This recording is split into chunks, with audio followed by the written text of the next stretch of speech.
Muy buenas a todos, chicos, ¿qué tal? Por fin tenemos aquí el análisis de la TCL C835, un modelo de lo más interesante y que nos ha cedido la marca muy amablemente, así que por fin, tras un mes de uso, como siempre solemos hacer, os traemos aquí el análisis. Bueno, lo primero, comentaros que, como siempre, muchísimas gracias a las marcas, en este caso a TCL, por la colaboración. Nos ha cedido una unidad y nos la ha dejado un mes para que la probemos y por fin, como digo, os tenemos aquí la review. Antes de empezar, si alguien tiene dudas con las especificaciones técnicas y demás, que ahora entraremos en ellas, os dejo abajo el link del comparador de agrupación, donde tenéis la ficha completa del producto, tipo de panel, brillo, zonas y un montón más de información que analizaremos aquí. Empezamos con el diseño. Como veis, es un diseño bastante clásico. Encontramos una peana central, bastante bien terminada, por cierto, que además deja un espacio de unos 8 centímetros, 7 centímetros aproximadamente, donde podemos albergar una barra de sonido, ya que la tele se levanta un poquito.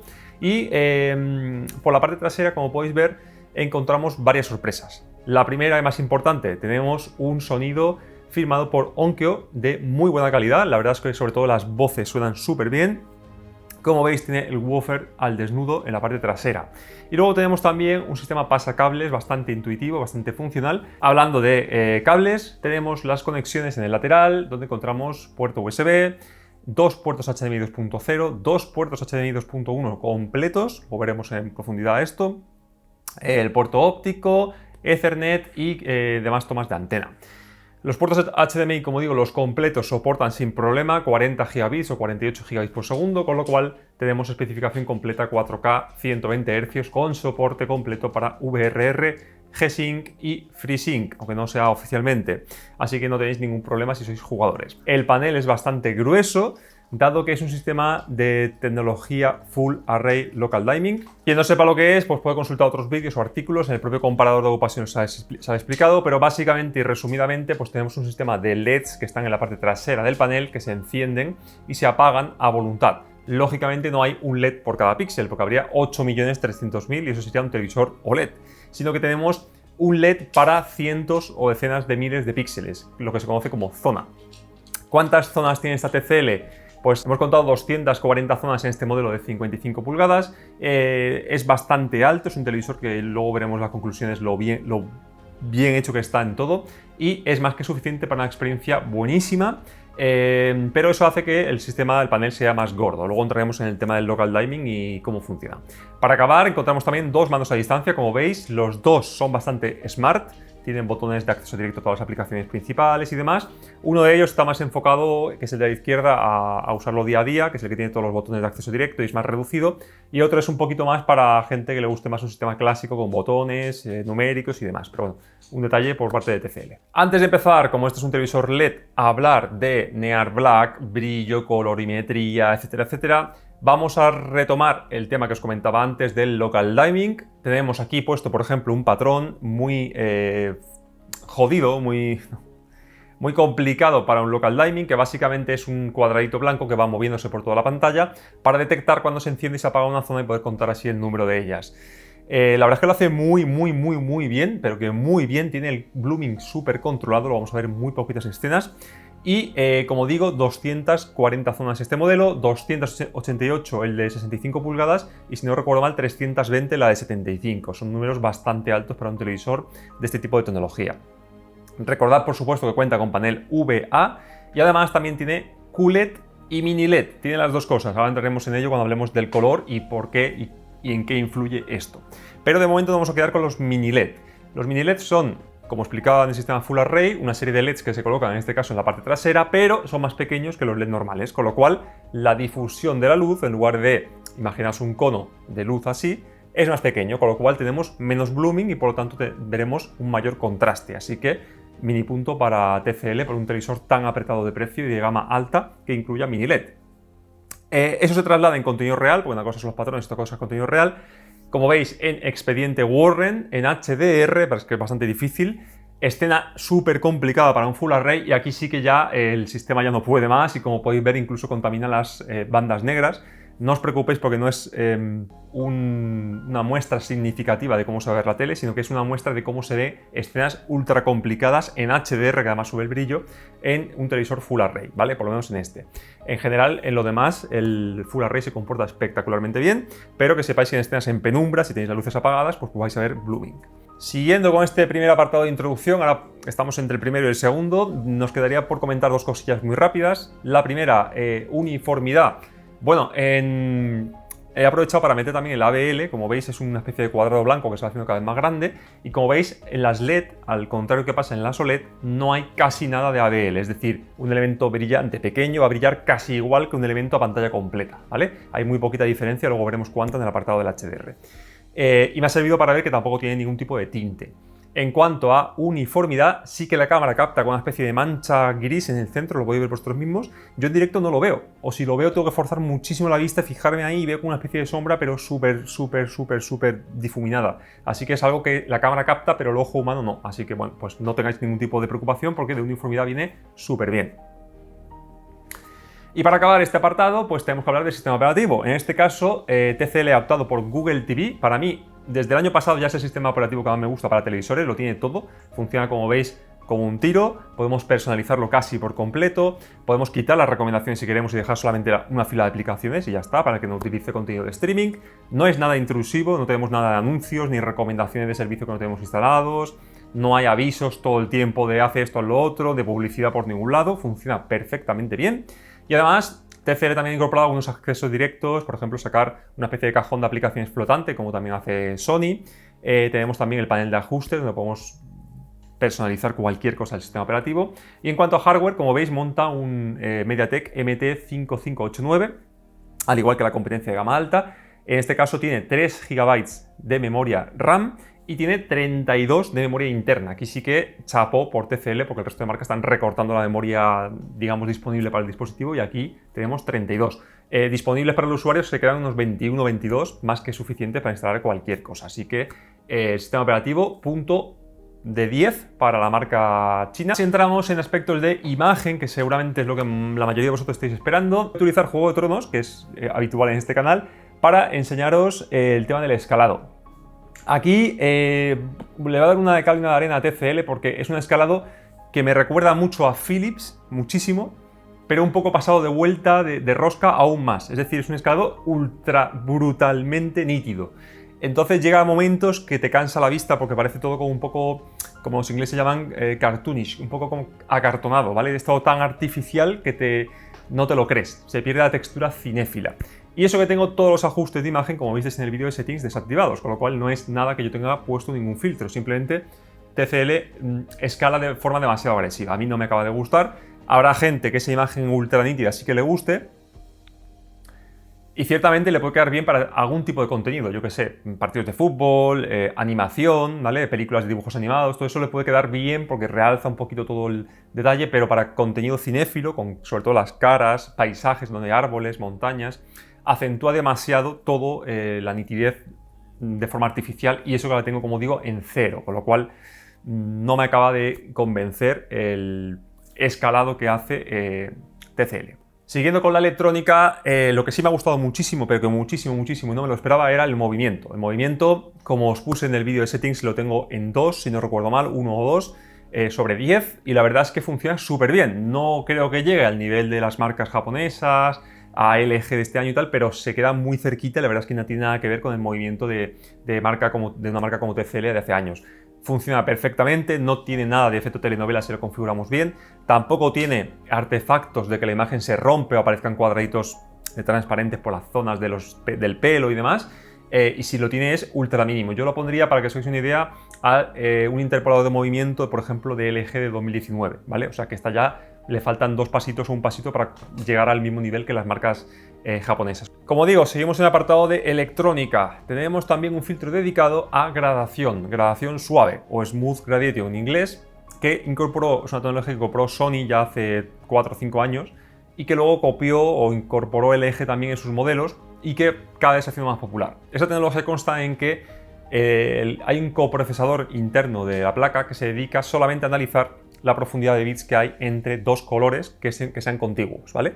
Con lo cual, si tenemos aquí un verde esmeralda y aquí un verde pálido, el procesador se encarga de analizar que esa transición que hay entre los 2 colores, si es muy brusca, digamos que hace una especie de transición de este color a este, ¿vale? Empieza a desaturar este y empieza a coger color del otro, para que nosotros lo veamos suave y no veamos ahí una raya en medio como pasa cuando hay material comprimido.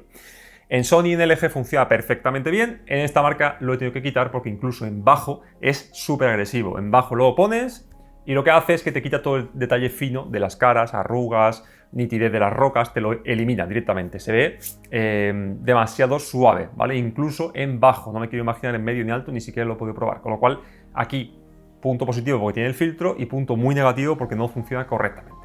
Bueno, ahora sí pasamos a un apartado bastante importante que es colorimetría, balance de blancos y demás, tanto para SDR como para HDR, ¿vale? Vamos a hacerlo poco a poco. Empezamos en SDR, aquí como veis he medido con Calman y ya me confirma lo que mis ojos veían rápidamente, y es que tiene un exceso de azul incluso en el modo cine. Esto es algo bastante típico de las LED y toda la imagen le falta verde, le falta esa tonalidad que a algunos no le gustan, más tipo ocre del cine, y todo se ve un poco más azulado, más tipo un LED normal, que tú lo enciendes y lo ves todo súper saturado, ¿no? Pues esa tonalidad azul está presente aquí, y el problema que tiene también es que al tener un componente de mayor azul toda la imagen y faltarle verde y rojo, las caras tiran sobre todo hacia el magenta, ¿vale? Se ve una cara demasiado roja pero tirando hacia magenta, ¿vale? Rojo mezclado con azul.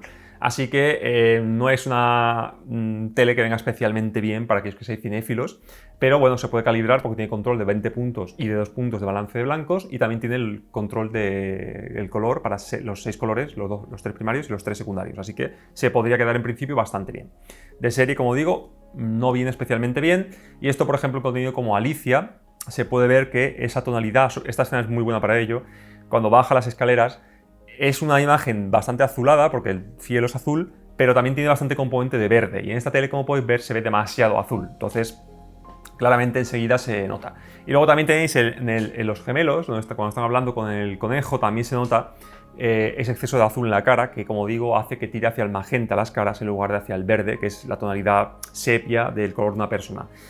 También se puede, por ejemplo, en el conejo, esa escena en concreto está grabada de esa forma, que es que el conejo tiene la cara tirando hacia el verde, no sé por qué, pero bueno, la tiene tirando hacia el verde, lo he visto en todas las teles de este año, y en esta tele tira hacia el azul, ¿vale? La cara del conejo es demasiado blanca, le falta el verde y le sobra ese componente magenta, con lo cual, como digo, no es una tele especialmente orientada al cinéfilo si no la va a calibrar. Si no, vamos ahora a HDR, que es el punto fuerte. Aquí tengo una sorpresa mayúscula incluso para mí, no me lo esperaba, la verdad, y es que midiendo, y lo voy a decir al principio que sé que es lo que estáis esperando todos, midiendo con Calman, como veis, con el EDR para las QLED, como veis, tiene 1430 nits al 10% de ventana, ¿vale? Que es un brillo bestial para una tele de 999 euros, como ha llegado a estar. Y a pantalla completa tiene 730 nits, 720 nits, que está súper bien. Eso indica lo que decía al principio, tiene muy poquito ABL entre pantalla completa y un objeto pequeño, hay muy poca diferencia. Numéricamente hay el doble de brillo, pero perceptualmente vendría a ser un 25%, un 20% más de brillo como mucho, con lo cual chapó, porque no esperaba una tele tan brillante, aunque se veía a simple vista, pero para una tele de este precio es un brillo descomunal. La verdad es que tiene brillo de sobra, tanto pantalla completa como pantalla al 10%. Eso hace que el conjunto de lo que estoy explicando tenga un impacto en HDR, por ejemplo, viendo Transformers mientras hablo, brutal. El cine, o sea, el sol es súper definido, tiene mucho brillo dentro, y las partículas que salen de la pelea de robots, por ejemplo, te dejan, vamos, impactadísimo porque tiene un brillo altísimo. A todo eso hay que añadirle una cosa, y es que esta tecnología, como comentaba al principio, este televisor cuenta con tecnología QLED, además de mini LED. Mini LED te lo he explicado antes. ¿Y QLED qué es? Pues básicamente es una película que se pone delante de la emisión de luz con unas nanopartículas o quantum dots que al recibir la luz producen el color rojo, verde y azul. Y esa producción de color es más ancha, es más rica que utilizar el típico filtro rojo, verde y azul que se ponía antiguamente. Con lo cual conseguimos una riqueza de colores mayor. Eso se nota, por ejemplo, como digo, en la película de Transformers, también en Kingsman. Aquí, por cierto, también se vuelve a notar rápidamente que tiene una tonalidad excesiva tirando hacia el azul las caras, ¿vale? Hacia el magenta. Es decir, el balance de blancos tiene un exceso de azul que implica que las caras se vean demasiado rosadas, demasiado tirando hacia el magenta. Pero, como veis en la escena donde se abre la puerta, esa escena que siempre en la OLED baja mucho el brillo porque tiene bastante ABL, en esta tele no tiene ningún problema. Y para acabar el apartado del HDR, pues esa sería la parte positiva. La parte negativa, como comentaba al principio con el tema del local dimming, escenas muy oscuras que además están en HDR y que exigen que el televisor entregue todo el brillo que pueda, hace que se vea demasiado lavado, ¿vale? Tenemos la escena de Expediente Warren, donde incluso las barras negras, las famosas bandas negras del 16:9, del scope, se vean demasiado grises. Se contamina la luz y la banda negra se torna en banda gris. Además de que el contenido de la propia película también empieza a grisear en lugar de ser un negro profundo, porque las zonas ya no llegan para mostrarnos detalle en sombra y a la vez mantener un nivel negro profundo. Con lo cual ahí estaría el límite de este televisor, que como digo son escenas bastante contadas y sobre todo películas que son muy oscuras o que pasan en penumbra. Así que tampoco es un problema muy grave, a no ser que estéis todo el día con la luz apagada viendo ese tipo de contenido. Bueno, me he dejado otra sorpresa para casi al final, y es que, no lo comento al principio porque si no se estropeaba, este televisor cuenta con soporte para los 4 formatos de HDR, no solo el HDR10 y el HLG, que son los que vienen en todas las teles que ponen compatibles con HDR, sino que tiene también los otros 2 que son los sistemas propietarios. Por un lado Dolby Vision, por otro lado HDR10 Plus. Con lo cual, da igual la serie, película o plataforma en la que pongamos la película, que siempre va a estar en el mejor contenido HDR, en el mejor formato, porque la tele soporta todos. He probado directamente Dolby Vision oscuro, porque es un modo que muchas marcas le cuesta mucho implementar. Por ejemplo, Philips se ve demasiado oscura. Y aquí no he notado que le pase. He puesto la escena de El Señor de los Anillos, no sé si lo podemos poner por el tema del copyright. Escena muy oscura y la tele muestra el detalle en sombra perfectamente, ya dependiendo del nivel de negro, según considere su algoritmo de número de zonas, pero no aplasta ni el más mínimo detalle en sombra como si hacen, como digo, otras marcas en modo Dolby Vision oscuro. O sea que es una tele que en Dolby Vision funciona realmente bien. HDR10 Plus para la tele es lo mismo que el HDR10, simplemente añade los metadatos dinámicos, con lo cual tampoco hay ningún problema. Así que además de tener compatibilidad con los 4 grandes formatos HDR, los 4 formatos HDR funcionan perfectamente. O sea que en este apartado también un 10 para TCL. Y acabamos el análisis con el apartado de juegos, el apartado de gaming. Recordad que esta tele cuenta con 2 puertos HDMI 2.1 completos. Bueno, estos puertos son compatibles con el VRR, de hecho lo podemos activar, lo tenemos que activar en las opciones de Google TV. Aunque la tele solo soporta oficialmente VRR y FreeSync Premium, también soporta G-Sync. Sabéis que Nvidia tiene esa compatibilidad con G-Sync, que aunque no esté dentro de la lista, funciona sin ningún problema porque va todo por el HDMI 2.1, con lo cual tenemos los 3 formatos del VRR. No solo funciona a 4K 120 Hz, sino también funciona a 144 Hz, manteniendo los 10 bits y por supuesto el HDR, con lo cual tenemos una tele que para juegos es muy buena. Mientras estoy hablando podéis ver, por ejemplo, Demon's Souls, que os vamos a poner. Y aquí tenemos un pequeño problema, y es que hace algo parecido a lo que hace Sony, también hacía Samsung, aunque este año ya no tan exagerado, y es que desactiva muchas zonas del local lighting. Las marcas aquí tienen un gran problema con las Full Array, y es que la electrónica del procesador tiene que estar calculando en tiempo real qué zonas encender, apagar, a cuánta intensidad apagarlas o encenderlas, y eso hace que en modo juego se retrase muchísimo el input lag. Así que lo que hacen es desactivar o el local lighting entero o desactivar muchísimas zonas y quedarse con muy poquitas. Lo he notado incluso, aparte del juego, aquí cuando estoy midiendo, por ejemplo, el input lag, que por cierto es de 13,2 milisegundos.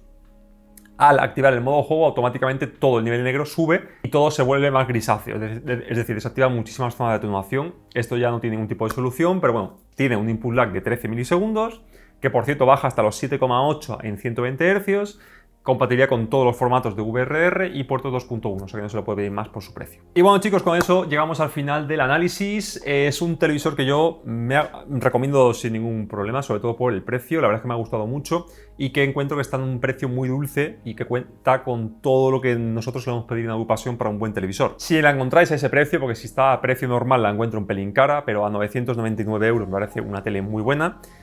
Tenemos un diseño muy bueno con peana central para que no nos ocupe todo el ancho del mueble, que además eleva la tele unos centímetros para incorporar una barra de sonido, un sonido integrado muy bueno firmado por Onkyo con mucha presencia sobre todo de las voces, sistema Full Array Local Dimming desde 240 zonas hasta las 320 dependiendo de las pulgadas, tiene panel VA, con lo cual tenemos un contraste muy alto. Tenemos compatibilidad con los 4 grandes formatos del HDMI sin ningún problema. Tenemos puertos HDMI 2.1 que soportan todo tipo de formatos. Tenemos también tecnología mini LED incorporada y tecnología QLED a la vez.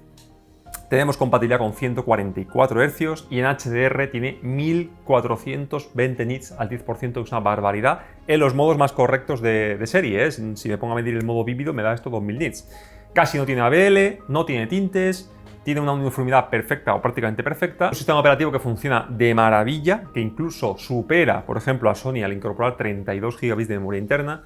2 mandos con todos los accesos directos de las aplicaciones incorporados en los 2 mandos, sobre todo en el primero.